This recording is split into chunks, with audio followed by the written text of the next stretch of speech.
నమస్తే, నేను లక్ష్మణ్. ఆంధ్రప్రదేశ్లో ఓటర్ యొక్క తుది జాబితా పబ్లిష్ అయింది. నిన్న ఎన్నికల కమిషన్ అన్ని వెబ్సైట్లో పెట్టింది, పీడిఎఫ్లు కూడా నియోజకవర్గాలుగా పంపించింది. కానీ 14 లక్షల కంప్లైంట్స్ దొంగ ఓట్లు నమోదవుతున్నాయి, ఒకే డోర్ మీద డబుల్ ఎంట్రీ అవుతున్నాయి. వీటిని సమగ్రంగా విచారించి వాటిని తొలగించకుండానే తుది జాబితాని పబ్లిష్ చేశారని చెప్పి విపక్షాలు ఒక పక్కన ఆరోపిస్తున్నాయి.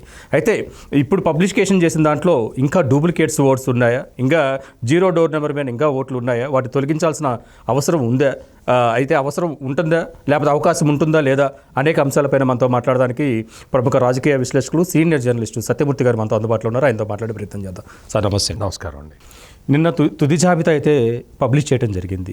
తప్పులు తడగ్గా ఉందని చెప్పి పోయినేడాది ఆగస్టు నుంచి విపక్షాలు పెద్ద ఎత్తున ఆరోపిస్తున్నాయి. 14 లక్షల మేరకు కంప్లైంట్స్ కూడా పెట్టిన విషయం.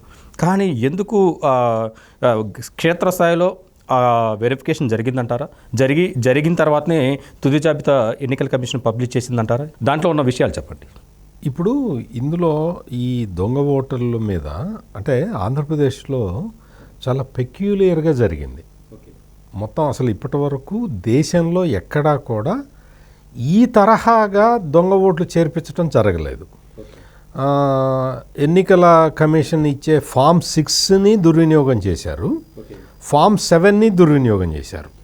ఫామ్ 6 అంటే కొత్త ఓటర్ చేరటం, దాన్ని దొంగ ఓట్లు చేర్పించి దాన్ని దుర్వినియోగం చేశారు. ఫామ్ 7 అంటే ఫామ్ 7 ఏంటంటే ఓటర్ని తీసేయటం. ఇప్పుడు దురదృష్టవశాత్తు చనిపోయిన వాళ్ళు కానీ, లేదు ఆ ప్రాంతంలో నివాసం ఉండకుండా బదిలీ అయి వెళ్ళిపోయిన వాళ్ళు కానీ వివిధ కారణాల వల్ల అక్కడ లేకపోతే బాధ్యత గల ఒక పౌరుడిగా నేను ఒక ఫామ్ 7ని ఫిల్ చేసి ఇవ్వచ్చు. బలానాయన ఆ ఇంట్లో ఉండట్లేదండి, మీరు ఆ ఓటుని తీసేయండి అని చెప్పి ఒక రెస్పాన్సిబుల్ సిటిజన్ తన బాధ్యత నిర్వర్తించడానికి దాఖలు చేసేది ఫామ్ 7. ఈ ఫామ్ 6ని ఫామ్ 7ని రెండింటినీ కూడా అధికారంలో ఉన్న వైసీపీ ప్రభుత్వం దుర్వినియోగం చేసింది. ఇది ప్రతిపక్షాలు ఇప్పటికే ఆధారాలతో సహా నిరూపించారు చాలా చోట్ల. ఈ కేంద్ర ఎన్నికల సంఘం గైడ్లైన్స్ ఏంటి అంటే ఒక వ్యక్తి 5 ఫామ్ 7ల కన్నా ఇవ్వకూడదు అనేది ఒక గైడ్లైన్, స్ట్రిక్ట్ గైడ్లైన్ పెట్టారు. ఆంధ్రప్రదేశ్లో ఏం జరిగింది అంటే ఒకే వ్యక్తి అంటే వైసీపీ నాయకుడు ఒకడు 120, 130, 200 ఒకడైతే 350 ఫామ్ 7లు ఇచ్చిన వాడు కూడా ఉన్నాడు. అవన్నీ కూడా ఈ బిఎల్ఓలు అంటే బూత్ లెవెల్ ఆఫీసర్లు వెరిఫికేషన్ చేయకుండా అసలు ఫామ్ 7లో అన్ని ఫైల్ చేయటమే తప్పు. ఫైల్ చేసిన వాటిని వెరిఫై చేశారా అంటే వెరిఫికేషన్ కూడా చేయకుండా, ఎందుకు బిఎల్ఓలు కూడా వీళ్ళ మనుషులే. ఇదివరకు టీచర్లు వాళ్ళు ఉండేవాళ్ళు వాళ్ళందరినీ తీసేశారు. ఇప్పుడు అంతా మొత్తం జగన్ పరివారమే ఈ పనులంతా చేస్తున్నది. వాలంటీర్ సమాచారం సేకరిస్తాడు, ఆ బిఎల్ఓలు కూడా వీళ్ళే ఉంటారు, వాళ్ళు ఇస్తారు, వీళ్ళు ఇస్తారు, అది చేస్తారు, మొత్తం వాళ్ళే ఫైల్ చేస్తారు, వాళ్ళే ఓకే చేస్తారు. ఇది జరిగిన తంతు. దీని మీద మీరన్నట్టే 14 లక్షల కంప్లైంట్లు వచ్చినాయి. ఎన్నికల కమిషన్ ఏం చెప్పింది అంటే మేము వాటన్నిటిని పరిష్కరించాము అని చెప్పింది. కానీ చాలామందికి ఇంకా డౌట్ అట్లాగే ఉంది. ఏంటి, మీరు ఎట్లా పరిష్కరించారు? క్షేత్రస్థాయిలో మీరు సర్వే చేశారా? మీరు ఏమైనా ఎంక్వైరీ చేశారా? క్షేత్రస్థాయిలో సర్వే చేసినట్టు అంటే ఈ సిబ్బంది సర్వే చేసినట్టు ఏమన్నా జనరల్ డైరీలో ఏమన్నా నోట్ చేశారా? వాళ్ళు వెళ్ళిన దానికి, వాళ్ళు అక్కడ వెరిఫై చేసిన దానికి ఏమన్నా సాక్ష్యాధారాలు ఉన్నాయా అంటే దానికి సమాధానం లేదు. ఈ విధమైన పరిస్థితుల్లో అసలు చాలామంది డిమాండ్ చేశారు. ఏంటి, మీరిప్పుడు డ్రాఫ్ట్ ఓటర్ లిస్టు నవంబర్లో వచ్చిందండి. నవంబర్లో వచ్చిన తర్వాత ఫైనల్ ఓటర్ లిస్టు పబ్లిష్ చేయడానికి ఇప్పుడు ఇంకా వెరిఫికేషన్ పూర్తి కాలేదు కాబట్టి పోస్ట్పోన్ చేయండి అని చాలామంది కోరారు. అడిగితే ఆ పోస్ట్పోన్ అందరూ చాలామంది ఏమనుకున్నారంటే పోస్ట్పోన్ చేస్తారనుకున్నారు. ఒకసారి రీషెడ్యూల్ చేశారు. మొత్తం ఒక ఆంధ్రప్రదేశ్లోనే కాదు, దేశంలో చాలా రాష్ట్రాల్లో రీషెడ్యూల్ చేశారు. కొన్ని సెలవు దినాలు రావటం వాటి వల్ల. ఆంధ్రప్రదేశ్లో పోస్ట్పోన్ చేస్తారని ఎక్స్పెక్ట్ చేశారు, కానీ పోస్ట్పోన్ చేయలేదు. ఫైనల్ ఓటర్ల లిస్టు పబ్లిష్ చేసేసారు. ఇప్పుడు ఇంకా ఫైనల్ ఓటర్ లిస్టు వచ్చేసిన తర్వాత ఇందులో ఇంకా మార్పులు చేర్పులు చేసుకోవడానికి అవకాశం ఉండదు. ఆల్రెడీ డ్రాఫ్ట్ ఓటర్ లిస్ట్ అప్పుడే 14 లక్షల, ఇంకా ఎక్కువే, 14 లక్షల కన్నా ఎక్కువ ఫిర్యాదులు వస్తే వాటిని పరిష్కరించారో లేదో తెలియదు, కానీ కేంద్ర ఎన్నికల సంఘం అయితే ప్రకటించింది మేము అన్నీ పరిష్కరించాము అని. ఎట్లా పరిష్కరించారో చెప్పట్లేదు. సో చాలామందికి ఇంకా ఓటర్ల లిస్టు మీద అనుమానాలు ఉన్నాయి. ఈ 0 డోర్ నెంబర్లు ఇవన్నీ గుర్తించామని చెప్పారు. ఒక 3 లక్షల ఓటర్లో 4 లక్షల ఓట్లు తీసేసామని ఏదో చెప్పారు, కానీ అంతకన్నా ఎక్కువ ఉన్నాయి అనేది ఇప్పుడున్న వాదన. ఇప్పుడు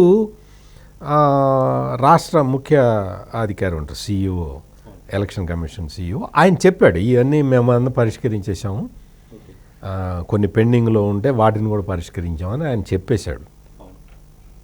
విషయం ఏంటంటే కేంద్ర ఎన్నికల సంఘానికి అంటే ఆ CEO ముఖ్య అధికారికి వీళ్ళకి కూడా ఏంటి అంటే వాళ్ళకి సపరేట్ యంత్రాంగం ఉండదు. వాళ్ళు రాష్ట్ర ప్రభుత్వ యంత్రాంగం మీదే ఆధారపడి ఉండాలి, ఆధారపడి పనిచేయాలి. వాళ్ళకి ఎవరు సహాయం చేయాలి? ప్రభుత్వ ప్రధాన కార్యదర్శి సహాయం చేయాలి, డైరెక్టర్ జనరల్ ఆఫ్ పోలీసు సహాయం చేయాలి, DGP సహాయం చేయాలి. మరి వీళ్ళు చేశారా?